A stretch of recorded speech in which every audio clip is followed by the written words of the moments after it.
तीर खाने की हवस है तो जिगर पैदा कर। तीर खाने की हवस है तो जिगर पैदा कर। सरफरोशी की तमन्ना है तो सर पैदा कर। सलाम, नमस्ते, सत श्री अकाल। मैं हूं आपके साथ हर्षिता मिश्रा और आप देख रहे हैं टाइम्स मेल। इस वक्त सीरिया में बशारुल असद की हुकूमत को गिराए जाने के बाद इजराइल अमेरिका बहुत खुश है। इसमें दो राय नहीं है कि बशारुल असद एक तानाशाह था और उसकी तानाशाही खत्म हो चुकी है। पर इसकी गारंटी कौन लेगा कि अमेरिका, इजराइल और तुर्की मदद से बैठाया गया अहमद अल शरा उर्फ अबू मोहम्मद अल जुलानी भी कोई तानाशाही नहीं करेगा। अमेरिका और यूरोप लोकतंत्र के समर्थक माने जाते हैं, पर अरब के ज्यादातर देशों में तानाशाही है। वहां बादशाहत का निजाम कायम है। फिर भी अरब के देश अमेरिका के आंखों के तारे बने हुए हैं। अमेरिका जितना कहता है उतना ही अरब के देश करते हैं। पर सीरिया में जिस तरह के हालात बनते जा रहे हैं उससे बिल्कुल भी ठीक नहीं कहा जा सकता। सीरिया में जोलानी के काबिज होने के बाद जिस तरह से यूरोप और अमेरिका ने उस पर सारा प्यार दुलार लुटाना शुरू कर दिया, उसे देखकर तो यही लगता है कि अल जोलानी अरब है और ना ही शामी। जारोनी की चाल ढाल देखकर ऐसा लगता है कि मानो इसे सीधे यूरोप से शाम की जमीन पर उतारा गया। पर नहीं भूलना चाहिए, ये वही शख्स है जिसने इराक में अनगिनत बच्चों, औरतों और आम लोगों का कत्ल किया है, जिसका ताल्लुकात ISIS और अल कायदा से रहा है। फिर इसने अल नुसरा फ्रंट की लीडरशिप अख्तियार की। इसके बाद इसने HTS को बनाया और अब मुल्क के शाम पर काबिज होने के बाद अमेरिका ने इस पर शराफत का ठप्पा भी लगा दिया है। हुकूमत पर काबिज होने के बाद जोलानी ने दरियादिली दिखाते हुए आम माफी का ऐलान भी कर दिया, ठीक वैसे ही जैसे अफगानिस्तान से अमेरिका को भगाने के बाद तालिबान ने आम मुआफी का ऐलान किया था। पर अब बशारुल असद के दौर के फौजी अफसरों को गिरफ्तार किया जा रहा है, जिसके बाद बशारुल असद के फौज के वफादार सैनिकों ने अल जोलानी के लोगों पर हमले शुरू कर दिए हैं, जिसकी वजह से 1 दर्जन से ज्यादा जोलानी के लड़ाके मारे गए हैं। पर सबसे खतरनाक शक्ल तुर्की ने अख्तियार कर ली है, जिसने मुल्क के शाम में मौजूद अमेरिका के समर्थन वाले कुर्दिश लड़ाकों को धमकी दी है कि अपने हथियार डाल दो वरना हम तुम्हें दफन कर देंगे। पर तुर्की को नहीं भूलना चाहिए कि कुर्दिश फोर्स ना तो अकेली है और ना ही कमजोर। कुर्दिश फोर्स से टक्कर लेने का सीधा सा मतलब है कि अमेरिका से पंगा, जिसके जवाब में अमेरिका भी तुर्की के चूल्हे हिलाकर रख देगा, जिसका अंजाम रजब तैयब अर्दगान को अपनी कुर्सी गवाकर चुकाना होगा। आखिर कैसे सीरिया में बड़ा बवाल करना चाहता है तुर्की, बताएंगे आपको और भी बहुत कुछ। लेकिन आप अगर हमारे चैनल पर नए हैं और पहली बार हमारी वीडियो को देख रहे हैं तो आप हमारे चैनल टाइम्स मेल को सब्सक्राइब कर लें, वीडियो को लाइक कर दें और बेल आइकन का नोटिफिकेशन बटन भी प्रेस कर दें, ताकि बिना देरी हमारी हर खबर आपको मिलती रहे।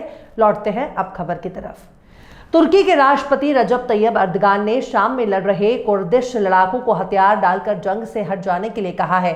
तुर्की के सदर ने अमेरिका के समर्थन वाले कुर्दिश फोर्स यानी सीरियन डेमोक्रेटिक फोर्स SDF को धमकी देते हुए कहा है कि या तो हथियार डाल दें या फिर अपनी मौत के लिए तैयार रहें।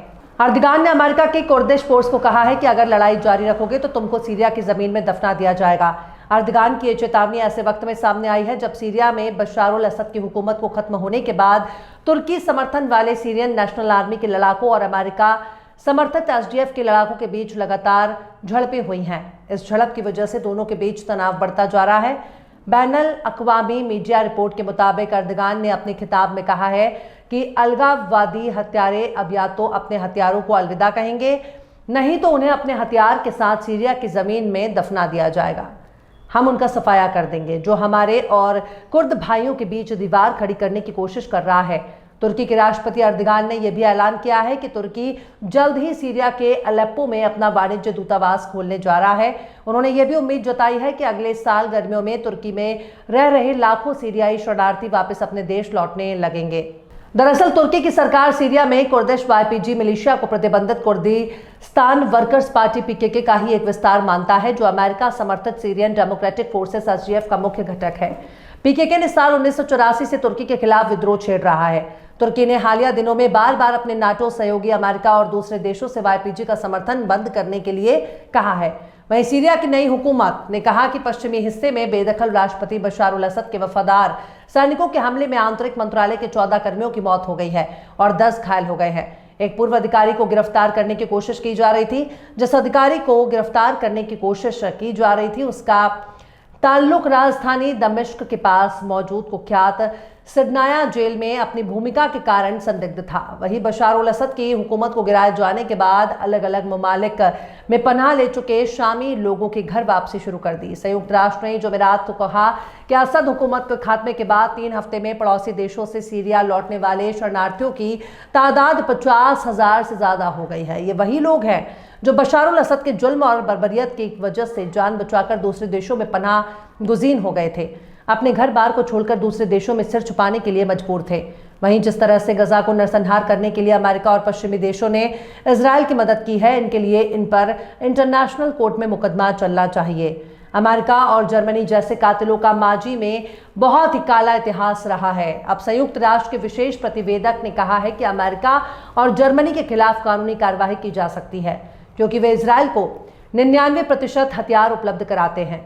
बैन साउल ने तुर्किश मीडिया अनादोलू को बताया है कि इस वक्त इजराइल को हथियार सप्लाई करने वाले देशों की तादाद बहुत कम है और इजराइल को तकरीबन 69% हथियार और गोला बारूद अमेरिका और तकरीबन 30% हथियार जर्मनी सप्लाई कर रहा है। उन्होंने कहा कि अंतर्राष्ट्रीय कानून के तहत प्रत्येक देश का ये फर्ज है कि वो ये तय करें कि वो दूसरे देश को हथियार ना दें जहां उन हथियारों का इस्तेमाल इंटरनेशनल ह्यूमन राइट का उल्लंघन करने के लिए किया जाएगा। वहीं इजराइल का कट्टरपंथी नेता और राष्ट्रीय सुरक्षा मंत्री इतामार बेन गवीर ने जुमेरात को पूर्वी जेरूशलम में अल-अक्सा मस्जिद के कैंपस में जबरन घुस गया, जिसे गजा में चल रही जंग को उकसावे के तौर पर देखा जाना चाहिए।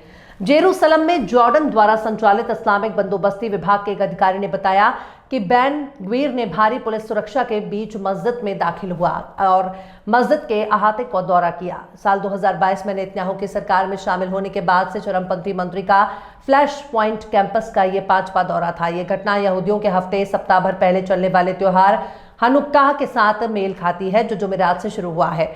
साल 2003 से इजराइल ने जुमे और शनिवार को छोड़कर तकरीबन हर दिन गैर कानूनी काबिज इजरायली लोगों को अल-अक्सा में दाखिले की इजाजत दे रखी है।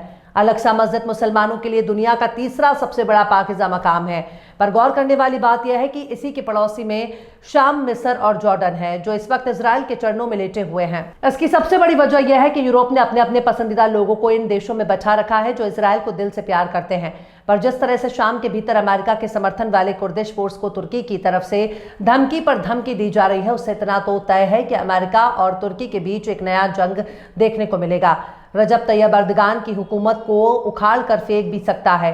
बहरहाल चलते चलते आखिर में अमीर मिनाई ने भी क्या खूब फरमाया है, आंखें दिखलाते हो जोबन तो दिखाओ साहब, आंखें दिखलाते हो जोबन तो दिखाओ साहब, वो अलग बांध के रखा है जो माल अच्छा है।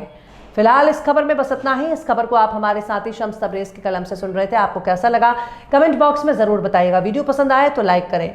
हमारे YouTube के वीडियो लिंक को फेसबुक, ट्विटर, व्हाट्सएप पर अपने रिश्तेदार, यार, दोस्तों को भी शेयर करें और बेबाक, निष्पक्ष, स्वतंत्र पत्रकारिता को सपोर्ट करने के लिए आप हमारे चैनल टाइम्स मेल को जरूर से सब्सक्राइब करें और हाँ, बेल आइकन की घंटी वाली बटन भी आप जरूर से दबा दें ताकि आपको हमारे आने वाले वीडियो की नोटिफिकेशन फौरन ही मिल जाए।